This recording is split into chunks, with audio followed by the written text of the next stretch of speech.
So then, this is a video which I very much deliberately did delay the recording of from the announcement that we all knew and when the hype initially started, mainly for the reason because this is news which was so huge and got me so excited that I knew for a fact if I were to record something within the early stages of it being announced, I would go on a complete tangent and go into weird, wacky subject areas that aren't even relevant as of yet and would make an entire curveball of a video. So what I decided to do was wait a few days or weeks now at this point, I think, and record the video after I've sort of had time to let the news settle in and sort of go into this project and what we could be seeing happen here. And I am of course talking about the possibility of a Universal theme park opening in Bedfordshire, England. And off the bat, that's just insane news to hear. It's something that it's everyone's dream to hear a Universal park could open near them. And it's more exciting because this really isn't seeming like a rumour. So what I'll do, I'll go through what we already know to be fact, and then I'll go on to my predictions. Now I do have to say, the knowledge and everything that I found in this video has been from some incredible online articles, which I will link in the description because there's some really well laid out articles and videos by loads of people. I definitely recommend go watching them, both the article and video by Orlando Park Stop. I've found myself going over many times and reading through their article because the amount of digging they've done into this is incredible and they have really laid it out perfectly. So I definitely recommend going watching and checking out their article because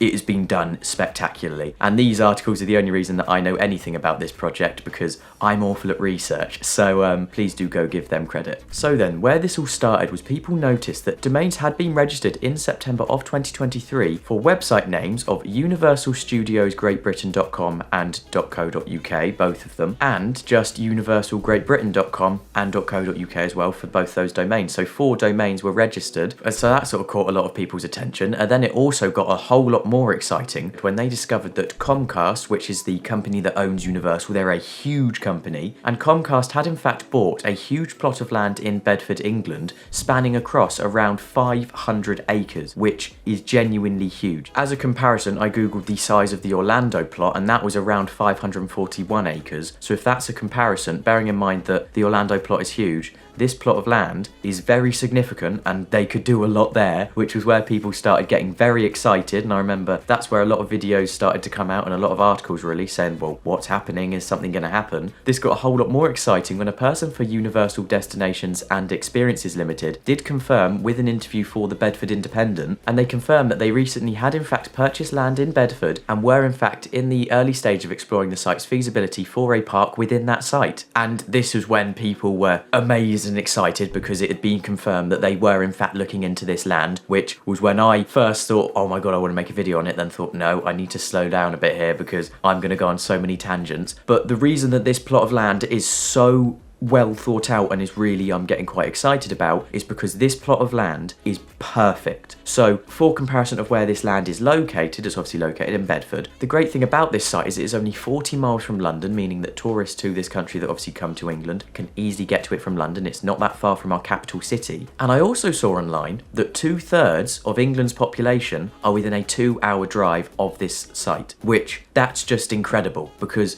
the most important thing for a theme park or a destination that you want people to go to is accessibility. The location is perfect for driving distances for the majority of the country, and even better than that, the rail network for this plot of land is perfect with rail lines going right past this site with stations located not far from it whatsoever. We've already got projects that we know are improving rail access to Bedford itself, and this obviously means that the easier it is for something to be accessed, the more feasible it is for them to say, should we build it here? Which is brilliant to see something this early on is looking this promising in terms of location already. And obviously when they were assessing sites for the London resort, this was one of the sites that they did consider for it before settling on where they obviously chose to have it. And well, we all know what's happened there, and it's, yeah, an absolute nightmare really, isn't it, with spiders and all sorts going on that site. Which is where I thought I'd go on to the first thing. Do I think this is going to be like the London resort? And to be honest with you, no I don't.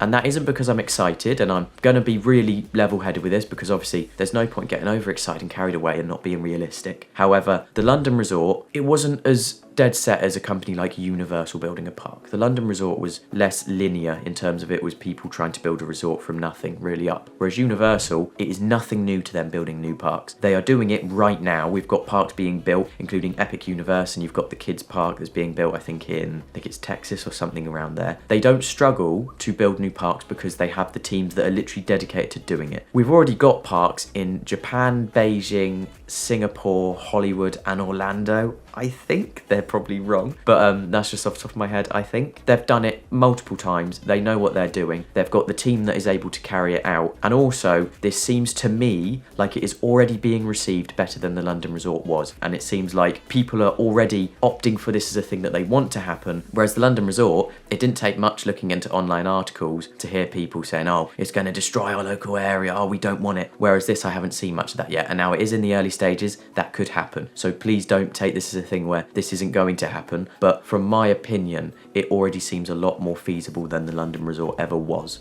And again, that's my opinion. I'm not a construction engineer and I don't work in development, so I don't have the expertise in this. This is just from what I know of theme park projects that I've experienced with in my lifetime and had the chance to sort of go through the motions with in my lifetime, so please do bear that in mind. It was stated that no creative content has been created for this park as of yet, and that they were looking forward to engage with the relevant stakeholders and the local community to hopefully move forward with this project. So that's what I want to stress. There is nothing set in stone of what could be definitely coming here yet, even though they've bought the land and they have confirmed they're looking into it. I'm personally trying to keep myself very level-headed so I don't get too carried away. But something which I think we can all agree on, this news is huge and could potentially be the biggest theme park news that I've had in my lifetime in the United Kingdom, because a universal park brings universal rides and universal experiences. Now, the other thing which I wanted to go on to, will this affect Merlin? And I think yes, but in a good way, in that I personally don't see it taking away too much from Merlin. Although yes, you're going to have a universal park, which is obviously a lot more desirable to go to, you're going to have universal prices, which Merlin won't. And that is something which I think needs to be considered, because Universal, although is a great ride, Merlin has some pretty good rides as well, and some great ones at that, and they're at Merlin prices, which is what I think we might actually see a great thing come from. We might see UK parks become more competitively priced, and it will become a lot more of a competitive industry, and it might even mean, instead of Merlin having to go, well, it's themed enough, because, well, Merlin kind of has the monopoly of the UK at the minute, they will have it very firmly set in stone that, well, there is the Universal Park, we kind of need to compete with that, and it might mean that this is going to be a very competitive time for the UK theme park industry, and really birth some incredible rides out of it. So I don't think it'll be a bad thing for Merlin parks. I think they're able to thrive from it, and they already are, and I really don't believe that it's going to be too much of an issue for them. Now, I'm not going to go into rides as of yet. I might do that in a future video of what we could see, because obviously you've got to evaluate the UK climate. It's not going to be like other universal parks, meaning we might see some different types of ride adaptations. So I'll go into that in a future video. Thank you for watching. I'd love to know what you think of this so far. What do you think of the news? Please let me know if I've missed anything out. I can guarantee I probably have. I've just tried to sort of make this video as level-headed as possible without going, oh my god, we're getting a universal park. But yeah, please do let me know what you think in the comments. Thank you for watching. And also, as of this upload, it is now officially the first video of 2024. Let's bring on 2024 and have a great year. Thank you all, and I'll see you in the next one.